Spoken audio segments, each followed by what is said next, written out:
예, 안녕하세요. 2023년 11월 9일 오후 방송임 저녁 방송입니다. 아유, 피곤해가지고 좀 누워 있다가 아, 오늘도 또 막걸리 값이라도 벌어보겠다고 예, 마이크를 잡았습니다. 음, 아,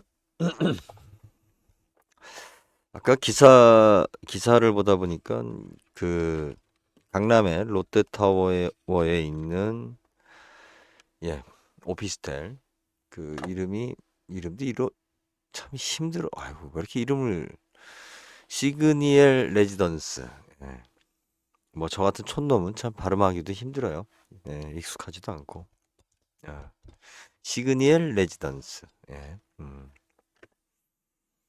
작년 초에 완판됐다고 뭐 그렇게 기사가 나와 있는데 해당되는 물건에 그죠? 예, 해당되는 물건이 그 경매에 나왔다고 해서 우연하게 뭐 별로 뭐 저는 관심도 없어서 했는데 입찰 4일 전이에요. 그리고 조회수가 2,360건. 뭐 상대적으로 많지가 않죠? 지금 아래쪽에 있는 우리 아유 졸립네요. 음, 오피스텔 같은 경우 보면은 1억 2,300짜리 같은 경우는 6,300회 조회 건수인데 10배가 넘죠? 60억이니까 한 뭐 감정가로 계산한다라고 했을 때 30배입니다. 30배 차이고 뭐 면적이라든지 뭐 입지라든지 모든 게 차이가 있으니까 또 명품이니까 우리나라의 대한민국을 상징하는 명품이니까 그럴 수 있겠죠. 조회 건수가 2,360건인데 유찰이 한 번 됐습니다. 한 번 돼서 그 11월 13일 날 나와 있습니다. 나와 있는데 과연 이제 낙찰이 될까? 그런데 이제 여기는 원체 거래 건수가 없고 가격 자체에 대한 그 거품이라기보다도 글쎄요. 이걸 사는 의미가 어떤 의미일까요? 60억짜리를 오피스텔을 주거용으로 사가지고 내가 집으로 쓴다는 게 음, 일단은 뭐 감사한 일입니다. 국가에 세금을 많이 내고 향후 100년 동안 여기 거주하시는 분들은 세금을 꾸준히 많이 내실 거기 때문에 예, 뭐 국민의 한 사람으로서 감사합니다. 여기서 내는 세금만 해도 뭐 공무원 한 사람 연봉은 될 것 같아요.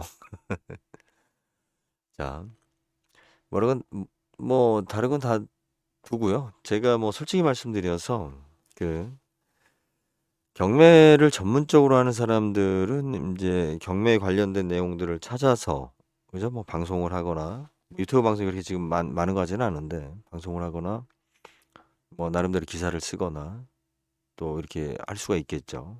그런데 저 같은 경우는 지금 하는 일이 너무 많아요. 너무 많은데 어, 경매는 일단은 제가 이제 하고자 하는 거에 경매가 또 뭐 빠질 수는 없는 거고 원래 과거부터 제가 그 시작을 했었던 게 경매였고 10년 전부터 음, 지금도 뭐 그 상담을 한다라고 하면 사실은 제일 쉬운 게 경매예요. 뭐 그때나 지금이나 뭐 중간에 뭐 손 놓고 뭐 대모산에서 산속에서 있고 뭐 그렇긴 했지만 뭐 크게 뭐 바뀐 게 없어가지고 예. 근데 이제 아, 가장 크게 바뀐 건 여러분들이 기억하셔야 될 게 과거에 너무 저기 과거의 데이터에 집착하시면 안 되는 것 중에 하나가 데이터가 너무 많이 쌓였다. 그리고 현재 우리나라 부동산이 10년 전에도 제가 그런 이야기를 했었는데 자꾸 이제 뭐 자꾸 10년 전 이야기를 많이 하는 이유가 제가 하는 이야기들은 저희 회원분들이 일단 듣고 있고 또 회원분들 말고도 또 10년 전부터 저를 기억하고 계신 분들이 있으니까 예. 확인 차원이에요. 확인 차원인데 그 유튜브를 이렇게 보다 보니까 어느 날 갑자기 본인들이 짠 나타나서 전문가라고 하는 그러면서 이제 우리 뭔가 이렇게 아는 것처럼 이야기를 하는데 정보를 왜곡시키는 그런 모습들이 너무 좀 안타깝고요. 과거에 그 쓰레기들, 그러니까 인터넷이 그렇게 만든 것이 있죠. 쉽게 누군가의 어떠한 그 컨텐츠를 카피하기 쉬우니까 자기가 마치 전문가가 된 것처럼 뭐 얼마든지 인터넷으로 찾으면 되는 거니까. 모든 사람들이 99%가 같은 이야기를 할 때 다른 이야기 1% 한다라는 것은 분명한 천재성입니다. 분명히 다른 거예요. 능력이 다른 거예요, 그거는. 그래서 여러분들한테 계속 강조하지만, 아우, 나도 경매 배워서 뭐 좋은 물건 싸게 사겠다. 그건 그냥 운이에요. 운이고, 예, 나이 먹어서 그런 생각할 정도면, 글쎄요. 숨은 능력을 발굴할 수는 있어요. 숨은 능력을 자기가 뭐, 진짜 내가 이런 능력이 있었는가를 몰랐는데, 그런데 대부분은, 예, 이미 다 물 건너 간 거다. 예, 시대적인 것도 있지만, 그죠? 이게 지금 쓰레기장, 중고 우리 당근 매장에서 좋은 물건을 찾는 그런 작업인데, 정상적인 시장 거래는 아니죠. 물론, 경매도 하나의 이제 부동산 시장 거래이긴 하지만, 경매에 나올 때는 그 이유가 있고 패턴이 있죠. 그렇기 때문에 가격 면에서는 유리할 수 있는 것처럼 보여요. 경매를 보다 보면. 그런데 이제 여기서 중요한 이야기 또 저만이 하는 이야기를 명확하게 좀 드리겠습니다. 유행이 지난 물건이라고 이야기를 우리가 일단 들으시면 돼요. 그죠? 백화점에서 얼마 전에 이 옷이 한 벌에 10만 원에 팔리던 메이커야. 그런데 여기 할인 매장 갔더니 어머, 이게 10,000원이야. 이야, 대박이다. 이거 사서 내가 10만 원에 팔으면 되지. 예. 백화점에서 10만 원에 팔던 걸 왜 할인 매장에서 10,000원에 팔까요?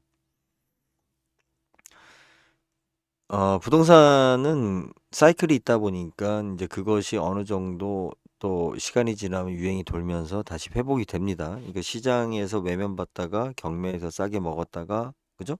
다시 또 이렇게 좋아지면 다시 회복이 돼요. 회복이 되는데 이게 바뀌고 있어요. 여러분들은 그 시대 변화를 좀 읽을 줄 알아야 돼요. 그러니까는 일단은 우리나라가 고령화 사회 되고 선진국이 되면서 이 변화의 사이클이 되게 길어졌다라는 거예요. 그래서 어설프게 경매 사가지고 다시 좋은 시대가 오면 내가 좋은 가격으로 팔겠다라고 하기에 너무 텀이 점점 길어지고 있어요. 제가 경매 시장을 떠나는 이유 중에도 그게 있었고요. 그리고 또 하나는 뭐냐면 이게 유행 상품이 바뀌어요. 그러니까 뭐냐면 자, 저 아파트를 내가 경매로 샀어요. 그럼 저 아파트 값이 회복이 돼야 되잖아요. 그죠? 내가 나중에 좋은 가격으로 팔려면 재건축이 되던. 그런데 그냥 그 아파트는 그러고 말아요.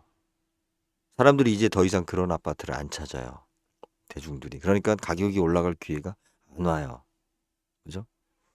제가 잠깐 지금 다른 사람 경매하는 방송을 진짜 참으면서 들었어요. 그러니까 제가 좀 감정적인 부분이 좀 많아서 그죠? 아니 뭐 저 사람 저런 얘기 하는가 보다 하고 이렇게 들으면 되는데 그러니까 막 역겨운 생각이 들어서 근데 이제 무슨 얘기를 하는가 좀 들어보려고 억지로 이제 한 몇 분을 들어봤는데 그죠? 좋은 물건이래요. 1년 전에 했었던 경매 방송인데 좋은 물건이래요. 쭉 찍어서 이야기를 해요. 뭐 금리 얘기했었고 뭐가 이야기하고 그런데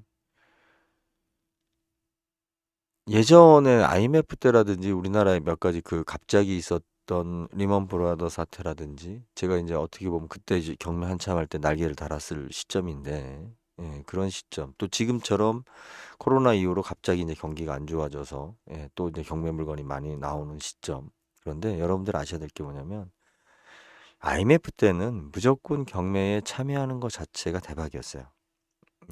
저희 아버님이 시골 농부신데 예, 뭐 이렇게 배운 것도 많지 않으신 분이셨는데 그럼에도 땅을 좋아하셨기 때문에 IMF 이후에 그 진짜 악착같이 돈을 마련하셔가지고 했죠. 그리고 나서 한 10년 정도 있다가 제가 리먼 브라더 사태 때 금융위기 때 예, 그때 제가 경매에 한참 또 돈은 없으면서도 재미를 봤죠. 그리고 이제 저 같은 경우는 그 차입으로 해서 경매를 사는 건 없었어요. 예, 차입해서 경매로 사는 게 없었기 때문에 이게 좀 달라요. 그 뭐 레버리지 효과, 뭐 갭 투자 뭐 이런 식으로 해서 대출 받아서 수익률 얼마 이런 얘기를 저는 10년 전에도 한 적도 한 번도 없었고, 예, 지금도 마찬가지예요. 마찬가지인데, 근데 그 당시에는 반반이었어요. 10년 전에 경매를 낙찰받아서 성공할 수 있는 확률이 반반이었고, 경매했다가 다시 또 경매에 나오고, 뭐 저도 뭐 그거를 당하고 있어요. 지금 세금 압류나 뭐나 이런 부분들이 있어서. 그런데 그 경매에 성공할 확률이 반반, 그냥 쉽게, 뭐 정확한 수치는 아니지만. 예. 그런데 지금은 경매로 물건을 사서 그 물건으로 다시 금전적으로 이익을 본다. 내가 짧은 시간 안에 아니면은 뭐 장기간에 이익을 본다. 예를 들어서 10년 안에 이익을 본다. 그러면 4배 정도의 이익이 돼야 사실은 금융 비용이나 뭐나 기대 비용이 좀 400% 정도 돼야 10년 이후에 대박이 날 거면 돼야 되는데 10년 후에 2배 남는 것은 사실은 효과가 없어요. 금전적으로. 예, 뭐 우리 물가 상승률이나 뭐나 금융 비용을 생각했을 때. 그러면 지금 나오는 물건은 어느 정도냐? 글쎄요. 그냥 제가 잘 모르니까 그냥 대충 던지면 10개 중에 하나? 예, 10개 중에 하나가 좀 그래도 수익을 좀 남길 수 있는. 하지만 과거처럼 그런 대박은 없어요. 왜 그러냐? 시장이 너무 오픈됐어요. 경매 시장이 너무 오픈됐고 가격이 오픈됐어요. 그죠? 이 감정평가도 상당히 정확하게 나오고 예측 가격도 상당히 정확하게 나와요. 사람들도 그만큼 정확하게 비교 분석해서 입찰을 해요. 그런데 이렇게 된 이유는 우리나라, 그러니까 이런 자료들이 전산화되고 사람들이 경매에 대해서 눈을 뜬 것도 있지만 이 부분이 제가 10년 전부터 했었던 이야기인데 무슨 이야기냐면 상품이 규격화됐어요. 부동산 상품이. 과거에는 저 시골의 땅 한 조각이 저 도시에 어디 처박혀 있는 저 땅이 도대체 무슨 가치가 있나 얼마짜리라는 게 그 내가 경험이 없으면 그 가격을 판단할 수가 없었어요. 그런데 신도시도 많아졌고 대부분 경매에 나오는 물건들이 결국은 은행에서 대출을 해주거나 뭐 이런 과정에서 경매에 나올 거 아니에요. 그죠? 그러다 보니까 아파트나 뭐 이런 것들이 물건 자체가 굉장히 획일화됐어요. 획일화된 물건은 뭐예요? 평균적인 가격에 입찰 가격이 형성이 돼요. 그 낙찰 가격 자체가. 그리고 나중에 매매 가격도 그 평균 가격에서 크게 못 벗어나요. 아주 대중적인 물건이라는 거예요. 그죠? 너무나 대중적인 물건이기 때문에 이 물건을 갖다가 내가 속이고 남들한테 더 비싸게 팔 수 없는 거예요. 가격 자체가 다 오픈되어 있기 때문에. 그래서 시장이 되게 작아졌다. 예, 실질적으로. 그러니까 변수가 별로 안 생기는 시장이 됐다 이거예요. 통계적으로 움직이는 시장이에요. 그냥. 아셨죠? 그래서 많은 분들이 경매 강의나 뭐나 막 이런 거 들으시면서 자꾸 과거의 영웅담. 근데 그 영웅담도 이렇게 따라가 보면 참 아유 기가 차요. 예. 다들 자기 이야기는 많이 부풀리니까. 자, 그 우리 세금을 많이 내주고 있는 고마운 물건. 우리 이제 마음을 그렇게 먹어야 돼요. 어이 얼마나 국가를 위해서 예, 세금을 많이 내고 있는 거예요. 자발적으로 비싼 거 져서. 그죠? 생각해 보세요. 자발적으로 비싼 건물을 져서 비싼 취등록세를 내요. 건물을 비싸게 지면 그 건물이 처음에 사용 승인이 나고 등기가 되어야 된단 말이에요. 땅은 등기가 되어 있었지만 건물은 새로 졌으니까 새로 등기를 해야 될 거 아니에요. 그죠? 그때부터 취등록세부터 해서 세금을 왕창 냅니다. 관리비도 많이 내죠. 그리고 보유세도 많이 내죠. 종합부동산세도 내죠. 거래될 때마다도 중개 수수료도 많이 내죠. 그러면 중개인들이 또 소득 신고를 할 거 아니에요. 또 세금 많이 내고. 굉장히 좋은 거예요. 운영만 될 수 있다라면 이렇게 비싼 건물들이 많이 들어서서 그죠? 고정적으로 세금을 많이 낸다라고 그러면 우리 군대 간 아이들한테 월급 200이 아니라 300, 400을 줘도 상관없는 거예요. 저는 우리나라가 지금 얼마나 엉뚱한 잘못된 생각을 하고 있는 것 중에 하나가 뭐냐면 군대의 사병 월급이 어떻게 화사관보다 월급이 낮을 수 있느냐 이딴 소리 하는데 자 하사관은 그죠? 지휘 체계상 계급이 높은 거예요. 지휘 체계상. 그런데 병장은 1년 이상을 근무를 한 친구예요. 그것도 강제로, 의무적으로. 예? 하사 초봉하고, 예? 병장 1년 이상 호봉수가 더 높은 아이하고, 예? 직급이 낮다라고 해서, 예? 왜 월급이 하사가 무조건 높아야 돼요? 아니, 여기는 가기 싫은데 군대 간 거잖아요. 국가에서 불러서 그냥 억지로 하기 싫은데. 자기가 군대 생활 열심히 한다라고 해서 그것이 무슨 학점에 들어가고 자기 어떤 직장 승진이나 뭐나 이런 게 들어있는 게 아니잖아요. 그냥 젊은 날 어쩔 수 없이 국가를 위해서 2년이라는 시간, 1년 반이라는 시간을 보내는 거잖아요. 그 친구들은. 그래서 이래저래 인센티브를 주는 거잖아요. 예? 그죠? 무슨 뭐, 예? 나중에 연금이 나오는 것도 아니고. 어? 그런데 내가 계급이 높으니까 왜 월급이 군인, 저기 뭐야, 밑에 월급 애들이 더 높냐? 이렇게 얘기하면 안 되죠. 하사관도 월급이 좀 낮다. 뭐 이렇게 얘기할 수는 있어요. 하지만 단순히 내가 계급이 높다라는 이유로. 그러니까 지금 현재 보면 이런 그 싸구려 사고방식을 갖고 있는 친구들이 뭐냐면 본인들이 그런 게 좀 있는 것 같아요. 학력이라든지 자산이라든지 뭐 어느 집에 사느냐 뭐 이딴 거 가지고 상대적인 그런 우월감. 그죠? 근데 가만히 보면 그런 애들은 그거밖에 내세울 게 없어요. 제가 이 회사를 만들고 이제 서울에 있는 친구를 소위 말해 우리 이야기한 불알 친구를 거의 뭐 10년 만에 만나게 됐어요. 이제 너무 반가워서. 근데 서울역에서 그 친구가 저를 딱 보더니 그러더라고요. 야, 저 옆에 있는 노숙자하고 너하고 구분이 안 되더라. 걸어오는데 그러더라고요. 이제 생선 장사할 때니까, 예, 생선 장사 이제 거의 끝날 때쯤이었으니까 그냥 뭐 저는 가볍게 입고, 예, 냄새나는 옷만 갈아입고서 이제 올라갔던 거고 뭐 번반한 옷도 없고 저도 뭐 양복 같은 경우도 20만 원 넘는 건 없어요. 예, 제가 그래도 배는 나왔지만은 뭐 키라든지 뭐 전체적인 몸매가 예, 거의 기성 사이즈이기 때문에 뭐 바지 같은 거 사서 줄이는 경우도 없고 뭐 요즘은 이제 조금 아저씨가 됐으니까 좀 달라지긴 했지만 근데 뭐 친구들이 차라든지 자동차라든지 옷이라든지 이런 부분들을 뭐 이야기를 했을 때 글쎄요. 저는 뭐 그거에 관심이 없으니까. 그걸 나를 어떻게 평가하든 내가 생각하고 있는 가치관, 내가 생각하는 기준으로 항상 이야기하니까. 그런데 특히 이 서울 쪽의 사람들 만나보면 그런 얘기를 많이 해요. 야, 옷 좀 더 이렇게 좀 신경 써서 입어라. 아니, 뭐 촌놈이 뭐 더 신경 써서 입는다고 뭐가 바뀌어. 특히 뭐 자동차 이야기하고.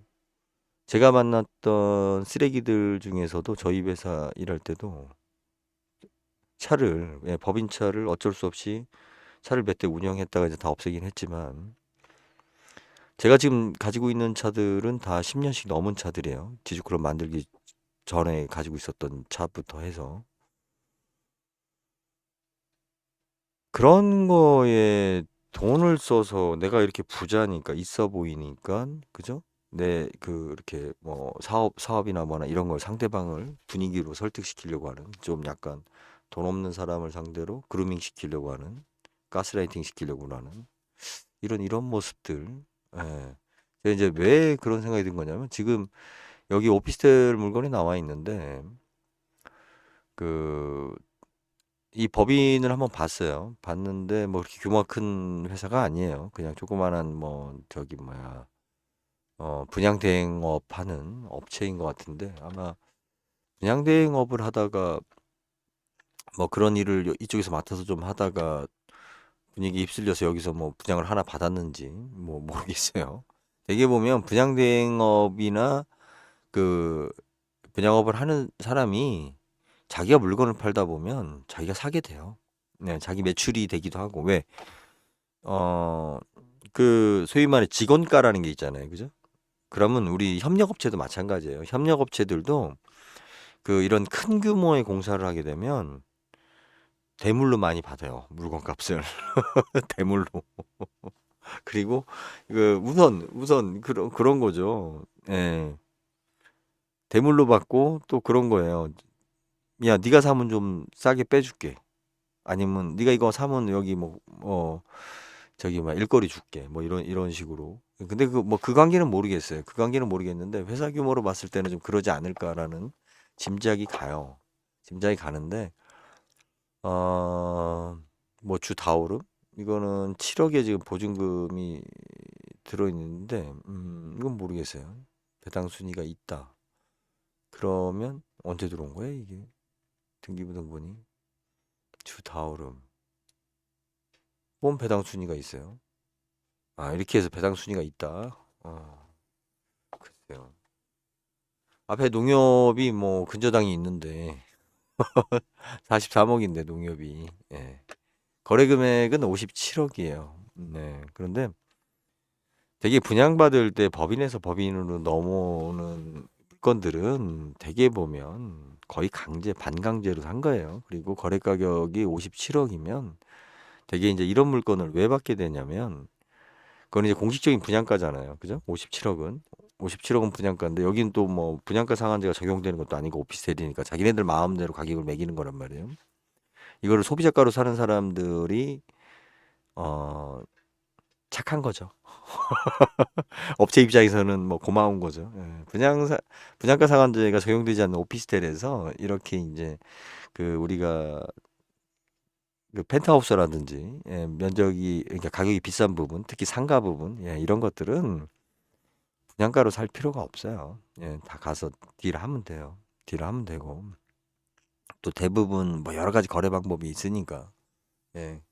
그러니까 그 물건값으로 예, 내 공사비 뭐 보일러를 100대 납품했는데 야 보일러 100대 값이면 저기 한 채 값이네 여기 한 채 줄게 어떻게 그걸로 받을래 아니면은 뭐 기다렸다가 나중에 돈으로 받을래 아니면은 뭐 너 말고도 뭐 보일러 100대 납품할 애들 많은데 예.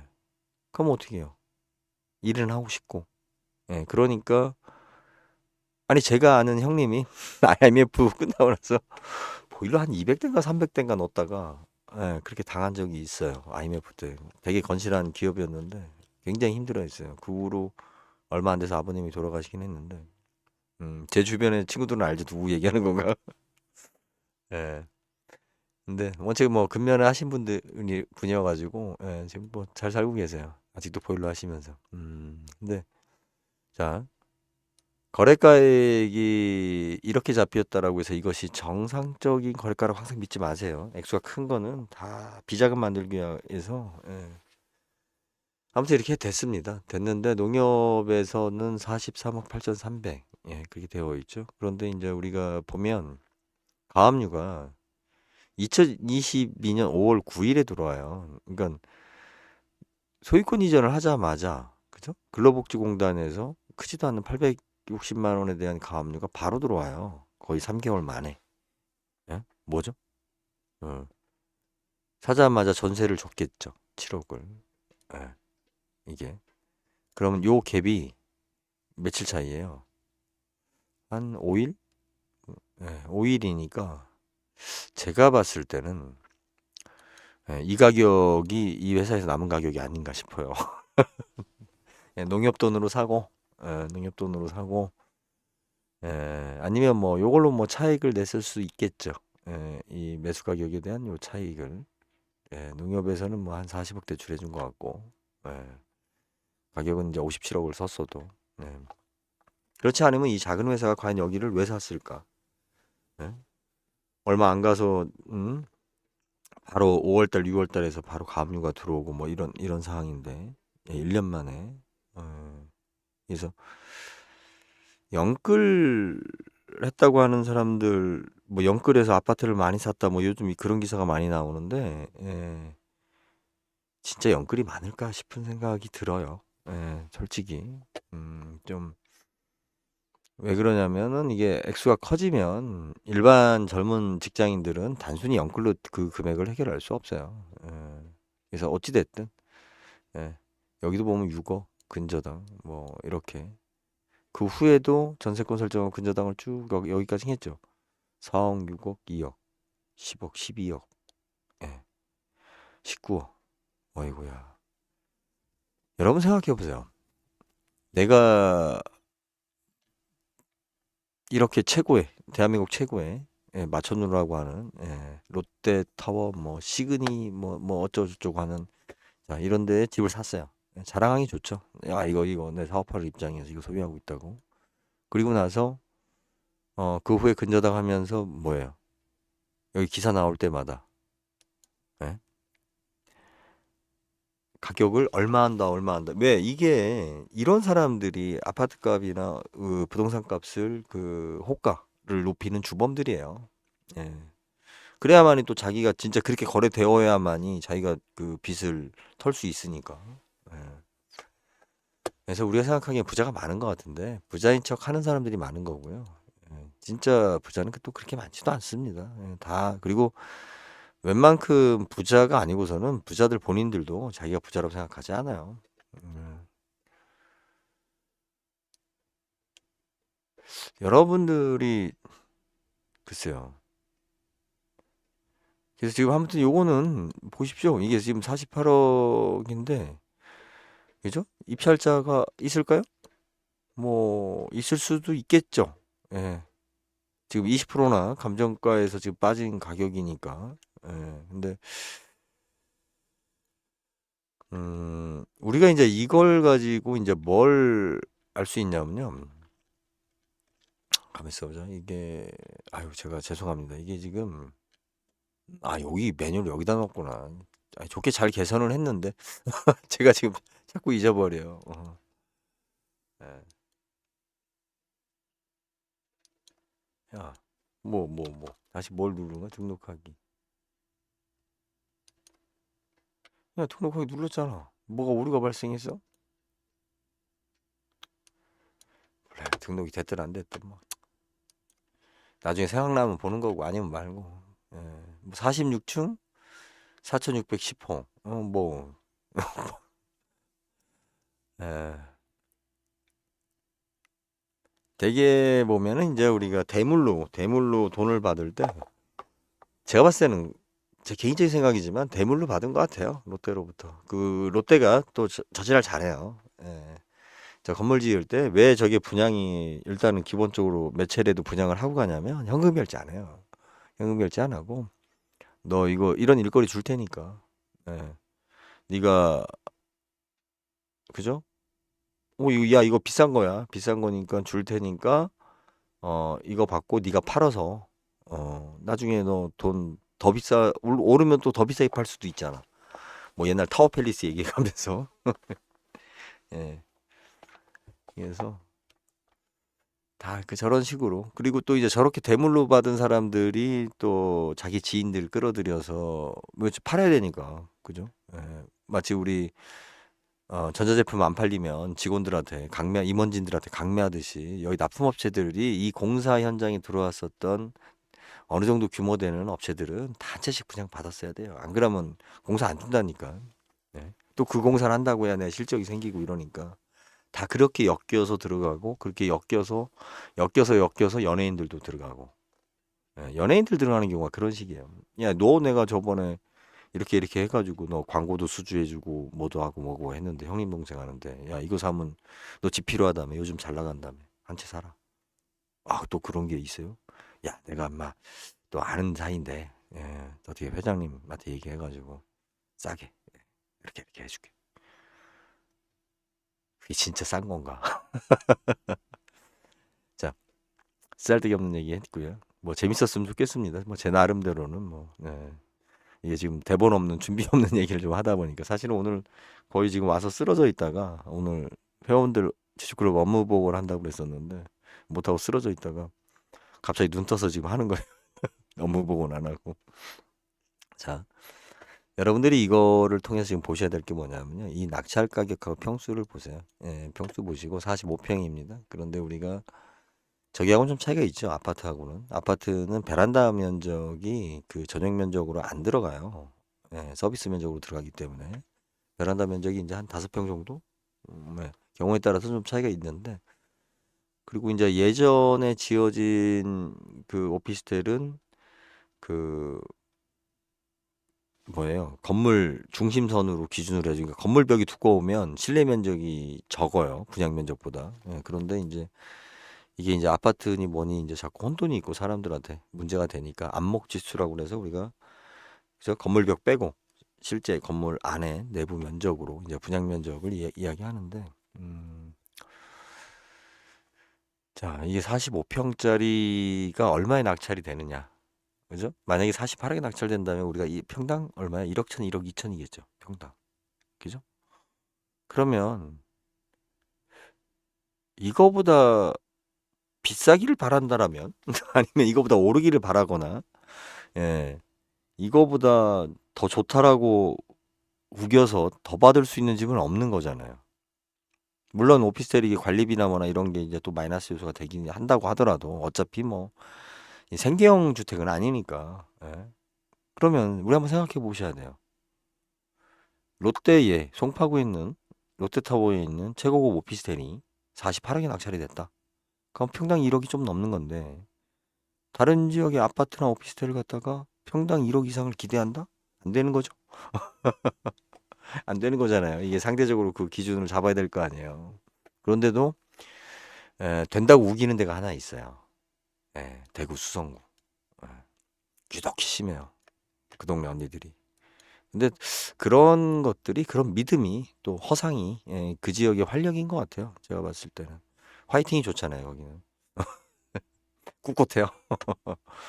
예, 금방 의기소침해지지도 않아요. 예, 사람들이 좀 이렇게 파이팅은 좋은 것 같아요. 예.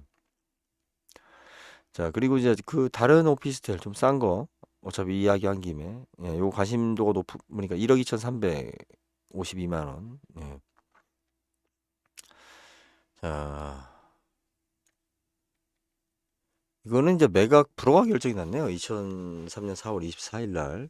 1억 9,800에 낙찰이 됐는데, 차순위도 있었고, 그런데 왜 매각 불허가 결정이 났을까? 43명이나 입찰을 했는데, 이유가 뭘까? 예. 뭐 권리 분석 좋아하시는 분 찾아보세요. 아,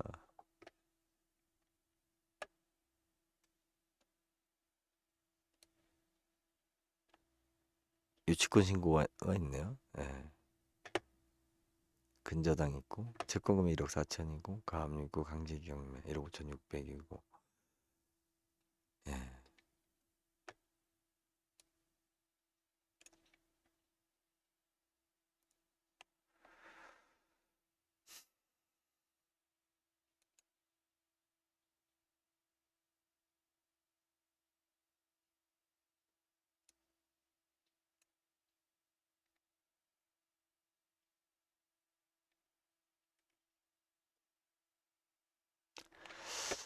자,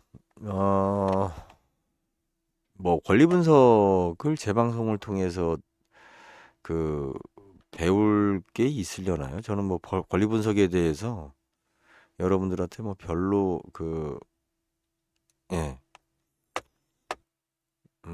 이야기를 안 하는 입장이라. 그리고 이제 권리 분석이 이게 이제 왜 문제가 된 거냐면 IMF 때 그죠? IMF 때 경매 초기 2000년도 초반에 이 권리 분석 문제가 굉장히 많이 문제가 됐어요. 그리고 판례가 이제 그 후에 많이 정립이 됐죠. 그래서 특히 유치권 문제라든지 뭐 이런 부분들에 대해서 우리가 그 일반적인 사람들이 알고 있었던 상식하고 법의 기준하고 이런 것들이 판결에 의해서 많이 그 정리가 되면서 지금은 그냥 뭐가 뭐 모르는 용어가 나오고 뭐가 이상해. 뭐가 이거 어떻게 되는 거야라고 하면 그냥 인터넷으로 저기 AI한테 물어보시면 돼요. 그리고 제일 좋은 거는 어, 뭐 경매 가서 이렇게 가서도 뭐 그렇게 뭐 대답은 뭐잘 시원하게 안 하시는데 그냥 물어보면 돼요. 그냥 뭐 거의 웬만한 건 다 나와요. 90% 이상은. 지금 그죠? 8월 28일 채권자 대리인 채권자 환급 시청서.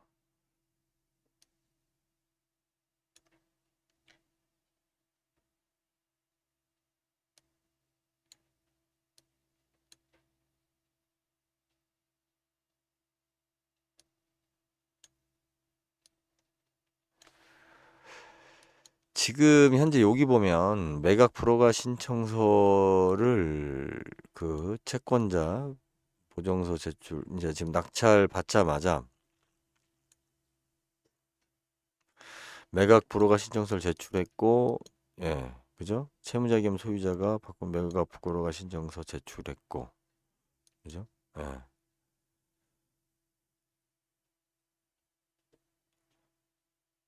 그러니까 실질적으로 채무자하고, 그죠? 예, 채무자하고, 어, 저기 뭐예요? 유치권자인가요? 유치권자가, 예, 채권자하고, 예, 매각 불허가 신청서를 제출을 했어요. 그게 이제 어떻게 됐든 반영이 된 거예요. 반영이 되고 나서 됐죠. 그리고 이 부분에 대해서 이제 채권자가 유치권 배제 신청비 절차에 대한 의견서 제출을 했어요. 예. 그래서 지금 이제 이렇게 해서 지금 다시 경매에 나왔습니다. 음, 자, 채권액을 봅시다. 왜 채권자가 이렇게 됐는지. 채권액이 얼마예요? 1억 4,400. 그죠?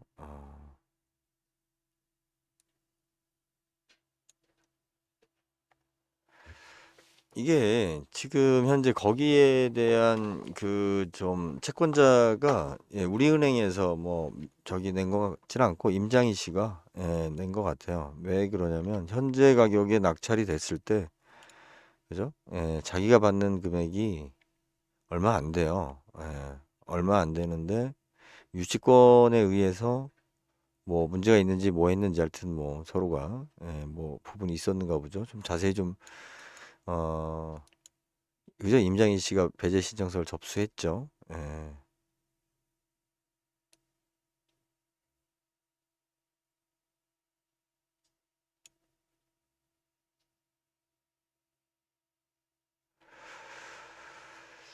4월 18일이죠. 4월 18일. 아니. 자, 이게 성립이 될 가능성이 없다라고 보는 거죠. 입찰자가 43명이나 왔고 배제 신청을 냈고 뭐 이런 과정에서. 그래서 이제 그 지금 현재 매각기일이 변경돼서 불허가 결정이 났긴 했어도 다시 지금 경매에 나왔죠. 나왔는데 1억 9,300, 1억 5,400, 1억 2,300까지 지금 떨어졌어요. 떨어졌는데 입찰자가 없어요. 그죠? 여기서는 43명이나 모였는데 그 얘기는 유치권 내용을 쭉 들어보니, 예, 유치권에 대해서 인정할 수밖에 없다라고 지금 많은 사람들이 판단을 하는 거예요. 그럼 이 판단을 갖다가 내가 깨서, 그죠? 법적으로 깨서 내가 이거를 낙찰받겠다라고서 이제 막 공부하시는 분이 있겠죠. 하지 마세요. 왜 그러냐면 여기에 대해서 가장 정확하게 알고 있는 건 누구겠어요? 예? 이 유치권이 성립하냐 안 하냐라고 해서 가장 정확하게 알고 있는 친구가 누구겠어요? 저기잖아요. 소유자잖아요. 소유자. 소유자하고 유치권자. 그죠? 법률적으로 지금 현재 그러니까 불허가 결정이 난 부분도 어느 정도의 그 재판관이 이제 받아들인 거잖아요. 그죠? 예, 매각 불허가 결정이 났을 때 유치권 부분에 대해서, 예. 예, 그걸 이유로 해서 이제 지금 뭐 내용이 정확하게 어떻게 오고 갔는지는 모르겠는데, 음, 많은 분들이 이제 이런 물건 가지고 내가 권리관계 분석해서 이제 날로 먹겠다라는 욕심으로 막 공부하시는데, 예, 선수들 많아요. 그리고 이 문서가 왔다 갔다 하면서 많은 사람들이 받겠죠. 한쪽으로, 예, 이 지금 매각 불허가 결정을 내준 담당자가 서류를 봤을 거 아니에요. 정확한 서류를. 예? 그럼 그 사람 입장에서 봤을 때, 야, 이거 유치권 깨질 수 있는 거야. 아무것도 아니네. 그러면, 아유, 뭐, 처제, 하나 사지, 그래. 1억 5천이면 돼. 예? 1억 2,300 요번에도 아마 낙찰 받기가 좀 어려울 거야. 예. 뭐, 이런 식으로 들어올 수도 있겠죠. 예. 그러니까, 많은 사람들이 다 정보를 공유하고 있어요. 예, 공유하고 있기 때문에 그 경매 입찰을 하시는 분들이 권리 분석해서 내가 남들 모르는 나만의 이걸 깰 수 있다. 그런 시대는 끝났어요. 예. 경매학원 열심히 다녀도 그분들 강의로 깰 수 있는 게 아니에요. 담당자가 다 알고 있는데 뭐. 아니 공무원 본인은 할 수 없지만 자기 처제는 할 수 있는 거잖아요. 뭐 대한민국에서 뭐 그게 뭐가 문제가 돼요. 공식적으로 경매인 물건인데. 예. 그래서 이거를 막 이런 걸 열심히 파시는 분들이 있는데 예, 그냥 딱 봐서 경매는 특히 아파트 오피스텔 뭐 이런 대부분 여러분들이 주거용으로 경매를 보기 때문에 그냥 어떻게 편하게 보시면 되냐면 그 제가 다음 시간에 또 이야기하겠지만 내가 그냥 조금 이게 돈이 급해서 나온 상황이니까 내가 원하는 물건이고 그 타이밍으로 내가 시중가보다 조금 더 싸게 산다. 예. 왜 경매로 일단 입찰하는 사람들은 다들 싸게 살려고 하는 거기 때문에 최고가 해도 내가 욕심만 부리지 않으면 평균치만 가까이 가면 남들보다 뭐 10%에서 15% 정도 싸게 살 수 있다. 그 대신에 내가 원하는 물건이 나올 가능성은 많지 않다. 그렇게 편하게 좀 보세요. 편하게 보시고 이거 가지고 또 권리 분석한다고 또 뭐 무진장하겠네 또. 참. 자, 관심 물건 등록은 해놓겠습니다. 뭐 봅시다 나중에 어떻게 되나. 자, 여기까지 했습니다. 아유, 빨리 끝내려고 했더니 41분이나 했네요. 또 떠들다 보니까 또 잠이 깨서. 오늘 하루가 좀 새벽부터 하루 종일 힘든 날이었어요. 일도 많이 했고. 자, 여기까지 하겠습니다. 감사합니다.